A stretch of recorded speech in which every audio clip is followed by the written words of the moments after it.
Assalamualaikum and selamat sejahtera dan selamat Hari Raya. So hari ni kita start lah kita punya kelas PDPR. Maaf cikgu lambat hantar video ni sebab hari ni cikgu banyak kelas. Kita sambung lah kita punya pengajaran. Macam biasa sebelum cikgu mulakan pengajaran, cikgu suka ulang balik apa yang kita dah belajar. Supaya kamu nampak lah kita berada di mana sekarang. Banyak mana dah belajar, banyak mana yang belum belajar.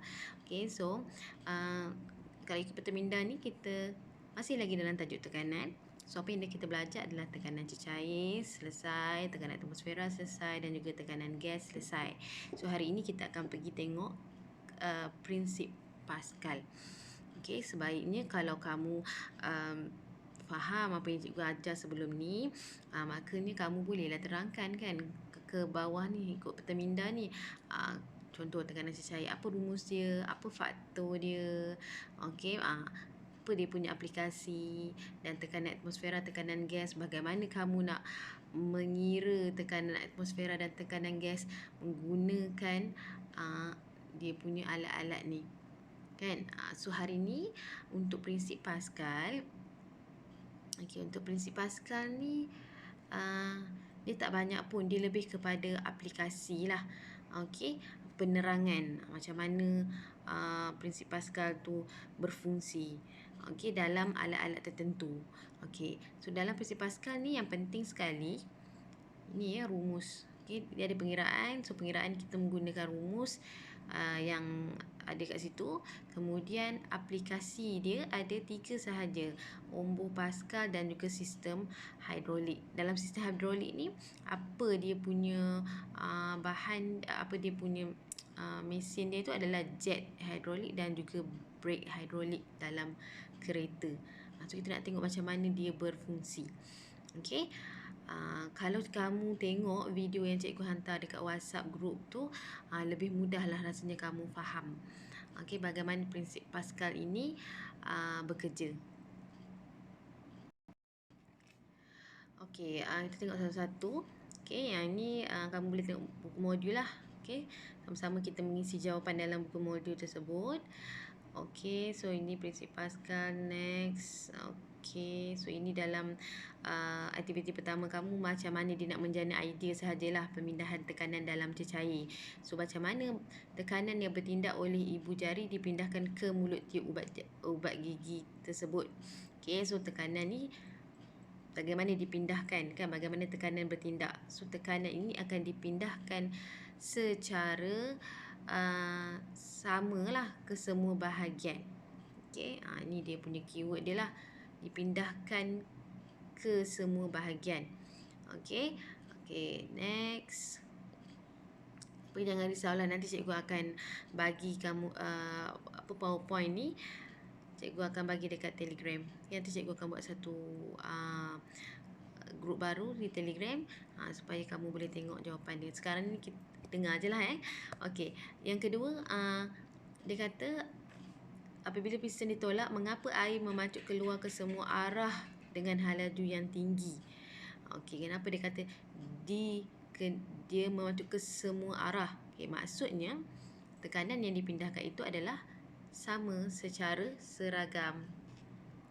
Sama dan juga secara dipindahkan secara seragam ke seluruh bahagian. Maksudnya bila kita mengenakan tekanan ni, kita tolak ni mana kita mengenakan tekanan, jadi tekanan itu akan menghasilkan, tekanan itu adalah seragam.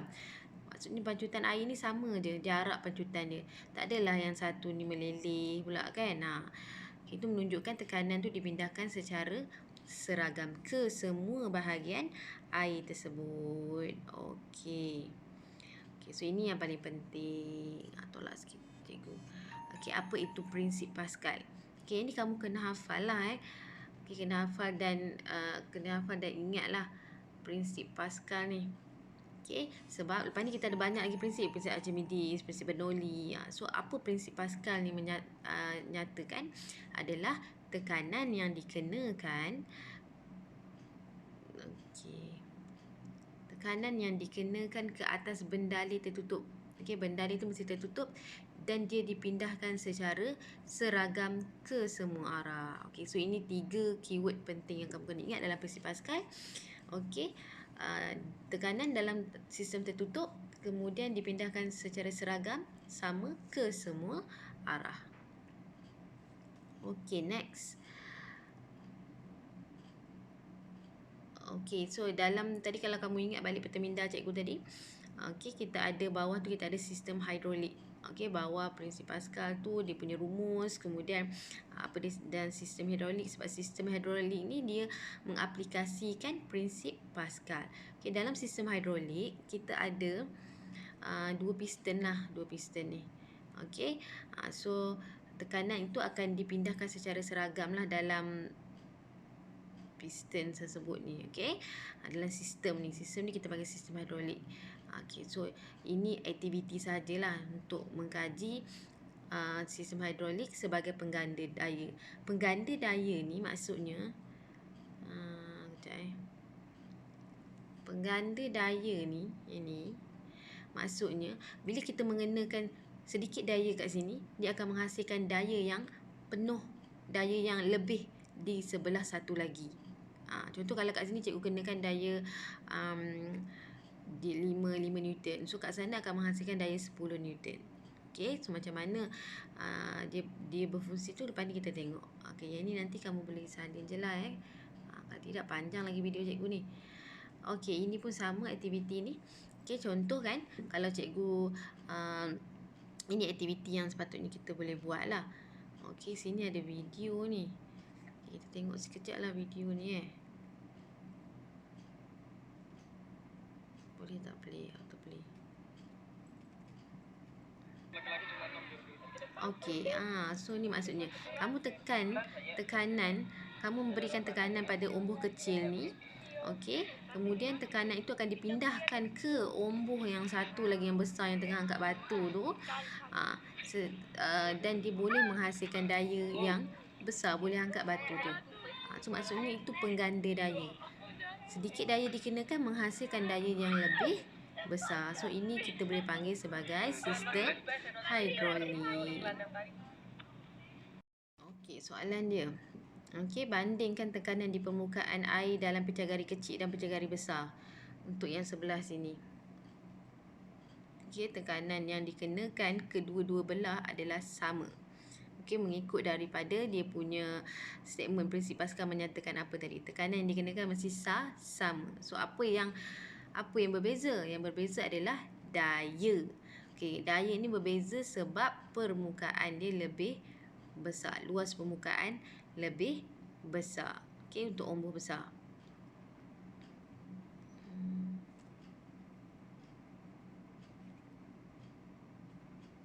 Okey, so ini sistem hidrolik. Okey, iaitu satu sistem alat di mana input yang kecil menghasilkan daya output yang besar. Okey, ni sistem hidrolik ialah satu alat di mana daya input yang kecil menghasilkan daya output yang besar. Okey, kat sini tadi piston kecil, kamu kenakan tekanan dekat sini, kamu tekan dekat sini. Okey, kemudian dia menghasilkan satu tekanan dipindahkan secara sama. Okey, lalu kat sini kemudian dia akan menghasilkan daya yang lebih besar. So kalau soalan tanya apakah tekanan berapakah tekanan umbuh satu dengan tekanan umbuh output. Jadi tekanan dia sama. Kan? Kalau kat sini 20 Pascal, sini pun 20 Pascal. Okey, yang berbeza adalah daya. F1 berapa Newton, F2 berapa Newton. Okey, selalu F2 ni lebih besar daya dia. Okey. Okey, ini sistem kerja dia lah Okey, sistem kerja dia yang pertama dia kata tadi daya input F1 dikenakan ke atas umbuh output. Okey, kamu mengenakan daya. Maknanya kamu tekan. Okey, kemudian daya tersebut menghasilkan satu tekanan. So tekanan P1 terhasil kat sinilah. Okey, dekat sini tekanan terhasil pada permukaan cecair A1. Kemudian tekanan tersebut dipindahkan secara seragam. Okey, tekanan tersebut dipindahkan secara seragam cecair ke umbuh output di sini. Kemudian dia akan menghasilkan tekanan yang sama bertindak ke permukaan A1 di umbuh output. Kemudian last sekali dia akan menghasilkan daya output. So daya ni yang boleh mengangkat objek-objek berat ke. Okey. Okey, seterusnya kita nak tengok bagaimana formula. Tadi kalau awak tengok dalam peta minda tadi, lepas bawah prinsip Pascal tu cikgu ada nyatakan apa formula yang terlibat dalam prinsip Pascal kan. So bagaimana formula itu kita dapat? Okey, adalah daripada kalau kamu tengok dalam buku modul muka surat 55 tu. Okay, kamu isikan dekat situ lah. Okey. So apabila satu daya input yang kecil F1 dikenakan ke atas piston kecil, satu tekanan dihasilkan. So tulis persamaan untuk tekanan P1 dalam piston kecil. Okey, ini. Okey, dekat sini tadi dia kata, cikgu terangkan tadi, dia menghasilkan tekanan kan. So tekanan, kita punya formula sebelum ni P sama dengan F per A. Okey, so kat sini F dia F1 lah. Okey, sebab pada umbuh pertama. Okey, bahagi dengan A1 luas permukaan pertama. Okey, sama juga dengan tekanan 2 ni. Okey, tekanan F sama dengan F per A. Okey, so tekanan di umbuh kedua ni adalah daya pada umbuh kedua bahagi luas permukaan pada umbuh kedua. Dan prinsip Pascal menyatakan P1 sama dengan P2. Yang ini. Okey, so daripada situ kita gabungkan dia punya formula tu. Makanya ni tak nampak pula bawah ni. Yang ni lah So kamu akan dapat tadi dia kata P1 sama dengan P2. So P1 adalah F1. So F1 per A1 sama dengan F2 per A2. Okey. So dapatlah kita rumus untuk prinsip Pascal.